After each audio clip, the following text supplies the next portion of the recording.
Welcome to ELZ. In September, I went to New Orleans, and let me tell you, I loved it. The city is beautiful. The food is amazing. The people are nice. And there's just art and so much culture oozing from the streets. I mean, yeah, on Bourbon Street, and it was a little crazy, there, but for the most part, it was just a wonderful experience. While out there, I met so many wonderful people, one of which you'll see in this interview. His name is BoDee. BoDee is a hip-hop soul artist. And during our interview, we discussed so many things, from Colin Kaepernick to President Trump to how he uses his artistry to improve society, and so much more. So, I don't know, I think you should just take a look. Welcome, everyone, to today's episode of ELZ. I like to call this version ELZ on the Move because we are in New Orleans. I am here with BoDee. BoDee is going to tell us a little bit about himself, and then we're just going to get straight into it, guys. All right, well, I'm BoDee. I'm a hip-hop soul artist from New Orleans. Hip-hop soul. I was born in Memphis, Tennessee. Memphis, Tennessee, so you're a Southern boy. Yes, but I was raised here. I was raised in New Orleans. I've played several instruments, was in a band. Well, wait, you can't just brush over that. I was in a band. Yeah. Which instruments did you play? I played the alto saxophone, I played the tuba, played the trumpet, the clarinet.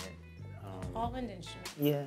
Okay. Something like that. Is there, like, when learning to play wind instruments, is there similarities with, like... Well, yeah. Well, when I started with the clarinet. Okay. And, of course, when you play instrument, especially woodwind instruments as a kid, it's kind of like that's the girly instruments. However, the clarinet was kind of like the first thing to get. Because it was a girl I liked that played the clarinet. So, I wanted to play the clarinet for that reason. And then it switched to the trumpet because, it started to get into that age of playing the more guy instruments. And, okay. The trumpet and the clarinet was similar. Yeah. And when I think of the clarinet, it's usually something that I picture a woman playing, and the trumpet is considered a more masculine wind instrument. Yeah. And growing up as a kid, like Louis Armstrong was like a big deal. For you? Yeah. Or just period? It was a big deal. I mean, he's a big deal for New Orleans, yeah. But for me, he was used a lot because the school I went to, we used to do like theater productions at the end of the year. Okay. Called the operetta. So it was like half opera, half stage play. And I'll never forget, I had to sing What a Wonderful World. And I actually had to play the trumpet. So. I want to hear it. Sing for me. I can't remember the song. Long time ago. I can't remember the song. I mean, I remember I used to try to do the impressions and everything like that. Hello. I'd sing Hello, Dolly, same thing. This is Louis, Dolly. Like I used to, yeah. Cool. So it was cool. It was cool. All right. But yeah, that's all right, so you started playing clarinet, you said elementary school. Yeah, so I started playing clarinet, I was like in the third grade. Third grade. Yeah. You started introducing other instruments into your, I guess, musical repertoire? Well, I mean, like I said, it was more, for me in the band, honestly, it was more of a status symbol, especially in New Orleans, because the music culture is so big here. So when everybody in other places, it's about football and basketball, it's like in New Orleans, if you were in the band, you were the man. Like the band had groupies. I mean, like it was. No, so it was a status symbol here in New Orleans to be in a band. Really, really interesting because like even walking around the streets of New Orleans, this was my first time here. There's so much beauty, so much art, so much culture. Even the architecture, they've done such a good job of preserving, just a certain time period. What time period is that? Do you know the architecture here? Well. It's kind of strange because a lot of it has like a French background because when you think back to the days of like slavery and stuff like that, a lot of the culture was kind of infused. So is that what I'm seeing? Am I walking through colonialism structures or colonial structures? Because everything is really French themed. I mean, down to the screwed up time period, right? but beautiful creations. Obviously built on our backs, but yeah. I mean, yeah, because that's how it is. Like when the European takeover is like it just started to infuse a lot of their designs and their culture into the culture that was already there. Yeah. So it just kind of expanded from that. But how would you say the society within, or not even the society, how would you say the people of New Orleans are taking like our current events, what's going on now, even like with specifics, it's football season, right? So like Colin Kaepernick, his stance, and the president making a comment about it, yeah, and then the NFL's like, you know, reaction to the president's comment. Well, you know, for me personally, I mean, as much as I'm a Saints fan, I mean, I have it tattooed on me, I mean, so it's not a joke. However, you know, I do, you know, my blackness comes first. Mm-hmm. So, you know, I mean, as much as I'm a Saints fan to where it's inked on me forever, mm-hmm. You know, I was black first. Mm-hmm. You know what I mean? So as far as Kaepernick, I personally stand with Kaepernick. I understood where he was coming from with it. I mean, my mom was in the military. My brother is currently in the military. My best friend is in the military. So I've gotten to talk to people that were actually in the military that was being used as the muse for the disrespect, or to say, oh, well, he's disrespecting the military, or he's disrespecting the country and the people that fought and died for the country. And I'm like, well, I'm talking to people that's currently serving this country that don't feel that way. Mm-hmm. Because at the end of the day, it's like, hey, I was black first before I was in the military. Now, as far as how New Orleans is handling it, the Who Dat Nation, I mean, it's kind of hard to stop them from anything. I mean, because we'll go out in droves even when we were losing. Mm-hmm. So, I mean, it's not so much that we will say we're going to boycott our Saints. Mm-hmm. You know what I mean? But I can truly say that we stand behind Kaepernick. Now, as far as the NFL doing something about it, and, you know, after the president's comments, you know, I don't feel like personally it's genuine. Oh, my apologies. I was not specific, guys. When I said the NFL, I wasn't actually talking about the organization, National Football League, but rather the players and the way that they're standing in solidarity with Colin Kaepernick. Well, for me, this is just my opinion. I don't believe they're standing for Colin Kaepernick. What do you think they're standing for? I think they're just trying to defy the president. I think people are just so upset about the fact that he said something now and that his statements is actually going to unify people based on rebellion versus a genuine support for the cause. Because we wouldn't be here if they were. Do you think, I'm sorry, I don't mean no, it's okay. No, it's okay. You got my brain going here, man. No, it's okay. Do you think that in standing against the president, that's still kind of standing with Kaepernick? Because has Trump now become the symbol for white supremacy and racism? I mean, I can't say he did. I feel like he is the scapegoat. Like, I feel like it's easy to point the finger and say, oh, he's the reason why everybody's like this, but there's people that have been like this for years. And, you know, they've had platforms and they've been like, you know what I mean? I can see how he's becoming the scapegoat, but like in my eyes, he's like the mascot. Well, because he has the biggest voice right now, you know what I mean? But I think about all the other people, like, you know, think about all of the actors and actresses and, you know, entertainers that may feel the same way, but they don't use their platform the way he does. He has the biggest voice, so anything he says right now, you know, it's gonna be, it's his fault, it's his fault, it's his fault, it's his fault. You know, I don't agree with everything, but I feel like at some point we as people have to take responsibility as well, because a person can stand and have their own beliefs. It's up to us whether or not we follow them.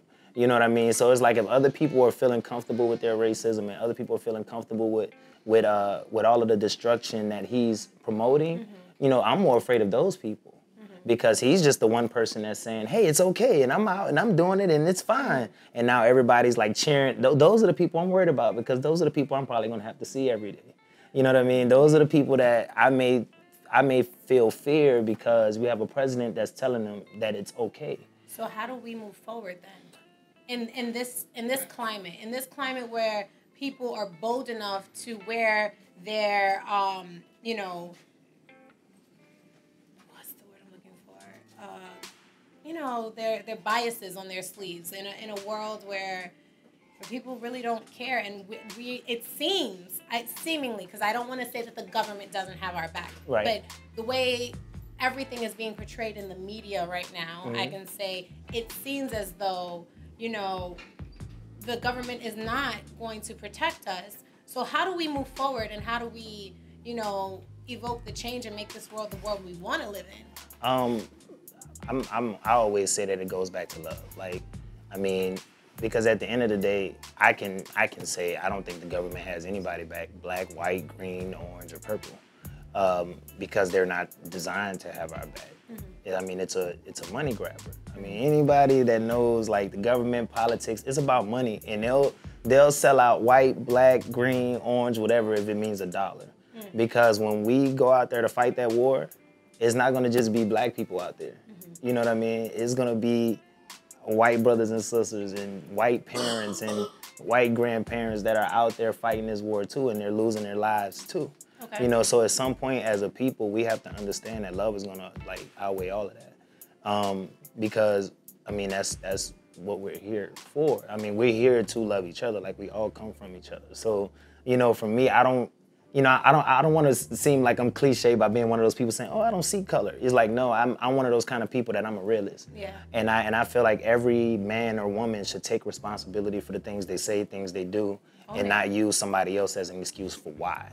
Because I mean, when Obama was in office and he had people that didn't support him, you still had certain black people that wasn't informed, that was using the fact that he was a president to say, oh, well, we are just the ultimate power because we got a black president. And it's like, no, you're missing the whole point. You know what I mean?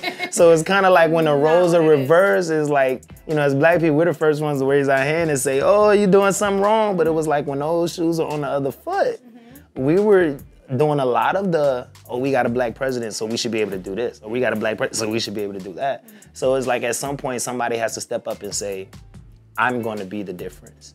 And I'm going to encourage the next person to be the difference. I mean, so, you know, for me, I try to do it my own way. Like, I mean, when I talk to people, I don't try to encourage, you know, the poisonous. I mean, I listen to everything just like everybody else, but I mean, I'm not gonna allow that to take control of my life. Like, I'm not gonna listen to a rapper's song and say, oh, well, because he's drinking syrup or he's popping pills that I need to do that too to be cool. Yeah. You know what I mean? So it's like at some point somebody gotta take responsibility and say, I'm gonna be the difference. That you see in the world. Yeah. And it's really interesting because you kind of did the segue that like was in my head about how you, I guess, make the difference. You know, be the difference. How are you the difference that you see in the world through your music? Is it via the lyrics? Is it via the performance, the image? How do you contribute? Like, how do you use your art? I use my art, but because I'm one of those kind of people. Like, as I said, I'm a realist. So I also embrace my stories. I embrace, you know, my flaws, my downfalls, because right now the music industry is like really one big stereotypical image. It's like if you're a rapper, you're supposed to have the big chains on, you're supposed to have all the women all over you, you're supposed to have the nice cars, the houses, but you know what I mean? Nobody really thinks about the responsibility that you have as an artist. Like, it's funny that Tupac is behind us because he was one of those artists that, you know, that understood that. That there is a lifestyle that comes with being a rapper, but there's also a responsibility that comes with being it. So, you know, for me I like to paint the picture that I'm not perfect, I'm a human being. You know, I've had shortcomings, I've made mistakes, but here's how I recovered from those mistakes. Those mistakes didn't turn me to drug use. Those mistakes didn't make me desperate to where I had to hurt somebody else to get ahead. You know, I went through those mistakes and I figured out a way with the help of God to get through. Yeah. And I try to, you know, share that in my music. Now, granted, I make music about having fun and stuff like that, but everything, even when it's a song about having fun, it has a message. Yeah.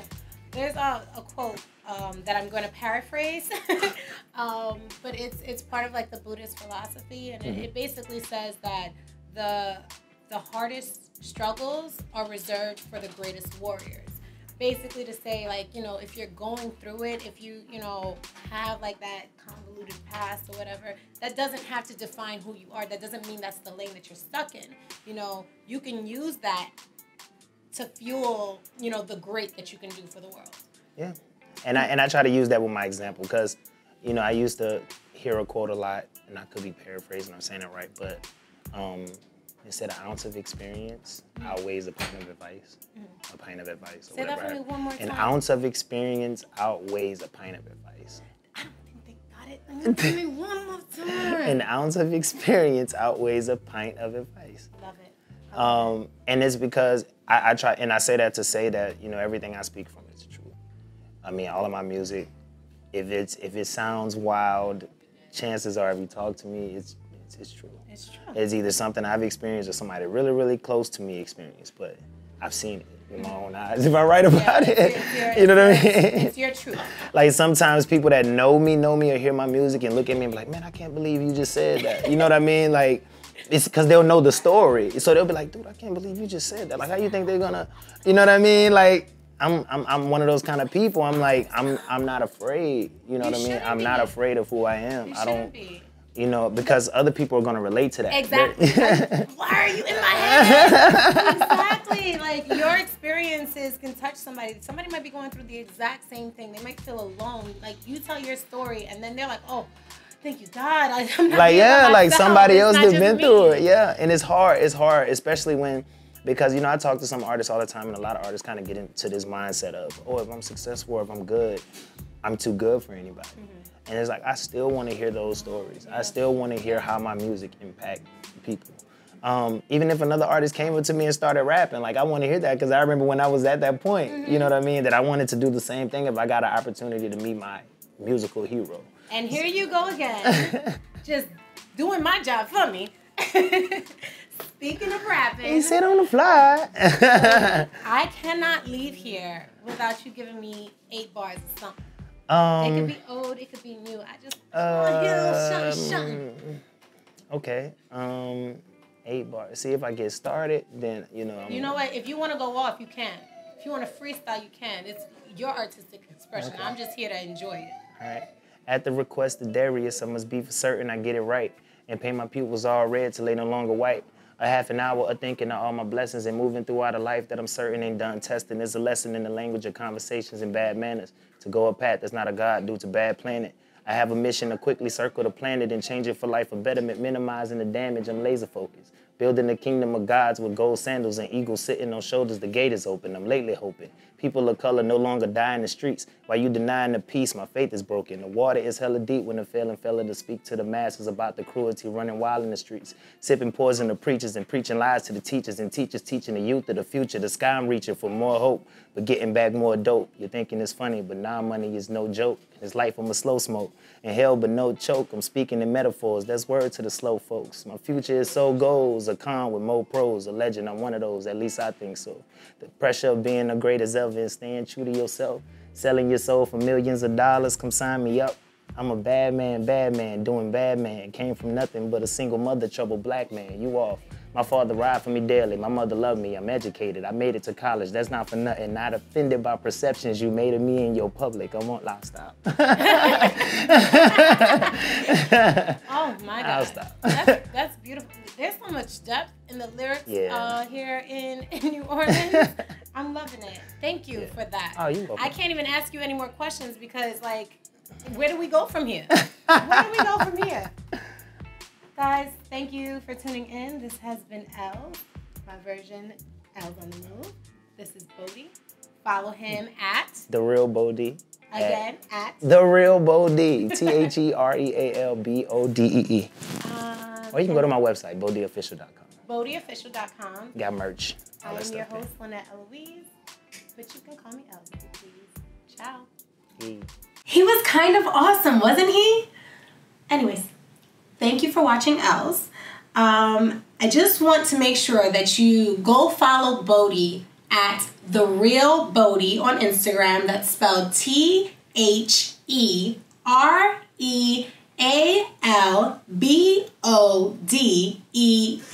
Again, at The Real BoDee on Instagram. Or you can check out his site where he has, you know, his music, information on where he is, where he's performing, and merchandise. If you want a cool BoDee shirt like he's wearing in the interview, you can go to therealbodee.com. Spelled the same way like I just said. Again, thank you so much for tuning in to ELZ, And you can follow me at Lynette Elouise. Check you soon. Ciao.